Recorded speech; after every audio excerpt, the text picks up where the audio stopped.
ఈ రోజే డౌన్లోడ్ చేయండి. మీ ఫేవరెట్ షోస్ చూడండి. మీ మేడంని ఇరికించాలనుకుంటున్నాం. ఆవిడెక్కడా దొరకదు సార్. అవినీతి చేయరు, అడ్డమైన పనులు చేయరు. కష్టం సార్. అంతెందుకు సార్, నాకేదో డబ్బు అవసరమైంది లోన్కి అప్లై చేసి మా మేడంని రికమెండ్ చేయమంటే కూడా మా మేడం చేయలేదు సార్. అది సార్ మా మేడం నిజాయితీ. డబ్బెంత అవసరం? 25 లక్షలు సార్.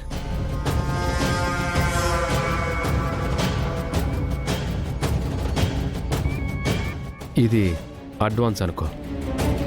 మేం చెప్పినట్టు చేస్తే నీకు కావాల్సిన మిగిలిన డబ్బులు కూడా ఇస్తాను. తీసుకో.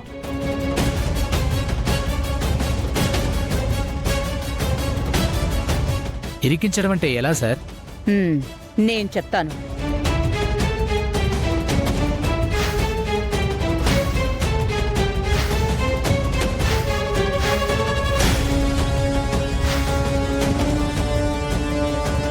ఇలా చేస్తే చాలు, మిగిలిందంతా మేం చూసుకుంటాం. అలా చేస్తే నేను కూడా ఇరుక్కుంటాను కదా మేడం.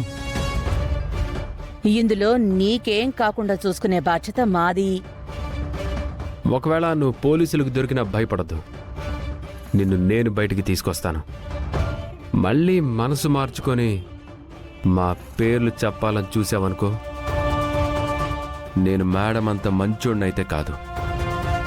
సరే సార్, మీరు చెప్పినట్టే చేస్తాను. సరే, నీకు నేను టచ్లో ఉంటాను. బయలుదేరు. అలాగే.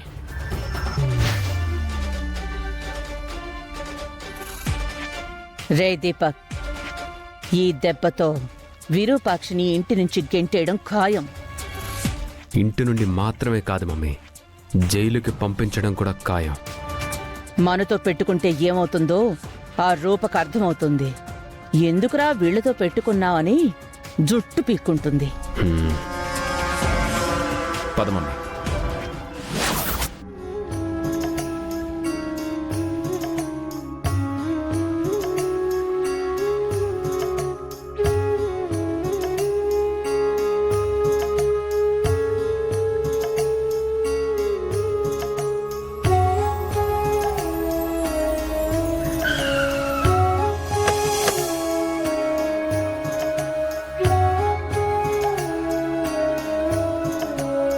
ఆనంద్, ఎలా ఉన్నావు?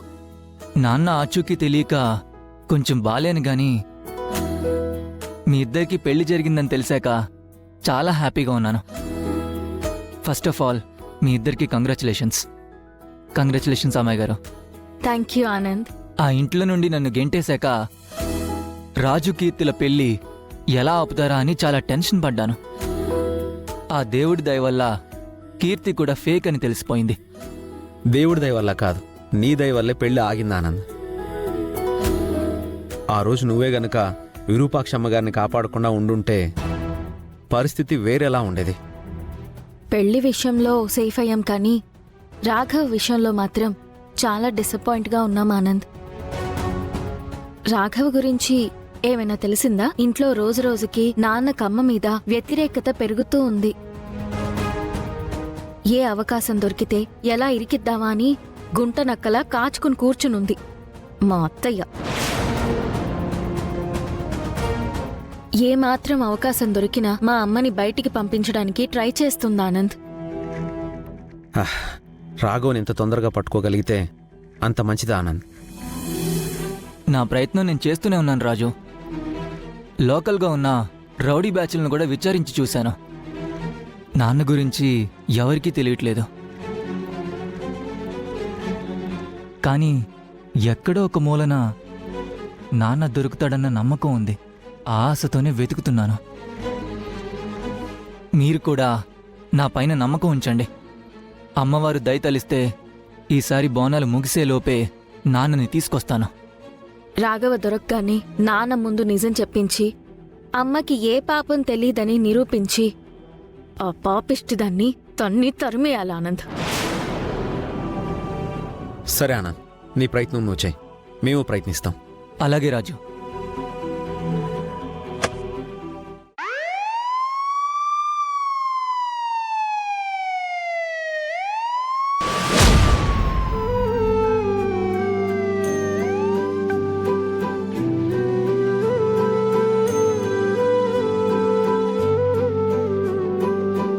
అన్నయ్య మీరు అడిగిన ఫైల్.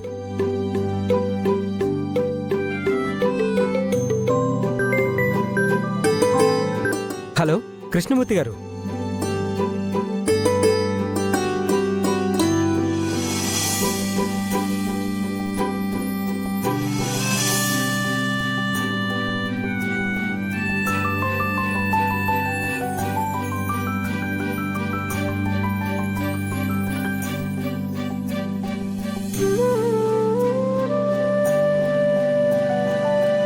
మందారం, తలనొప్పిగా ఉంది, కాఫీ తీసుకురా.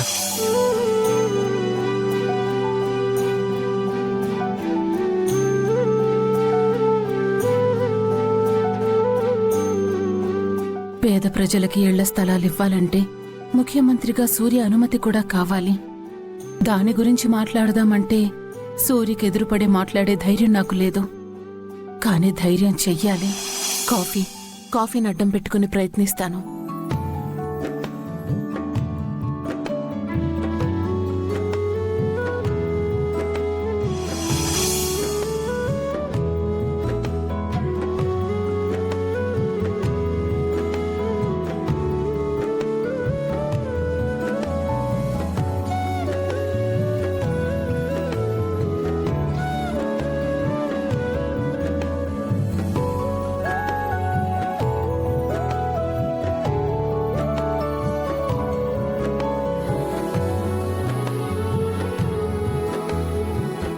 అదేంటి అక్క కాఫీ చేస్తోంది, బావగారు హాల్లో కూర్చున్నారు?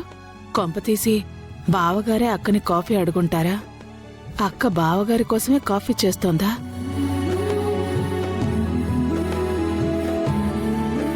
నిజంగా అలా జరిగితే అంతకన్నా సంతోషం ఇంకేముంటుంది?